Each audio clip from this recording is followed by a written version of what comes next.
مالناش دعوه بيها مولانا. لما واحد يدخل يلاقي اسمه متعلم عليه يبقى لازم السفاره المصريه في باريس يتابع العمليه.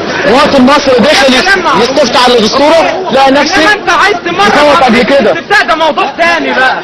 اوكي لا انت خلاص يبقى انت ما تقوليش دي غلطه لازم انت كمان تقف عليها.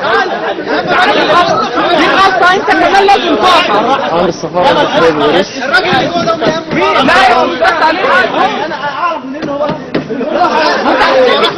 انت اللي بتشكك رافضين بقى جوه رافضين من الصبح واحنا بنطالب بكده.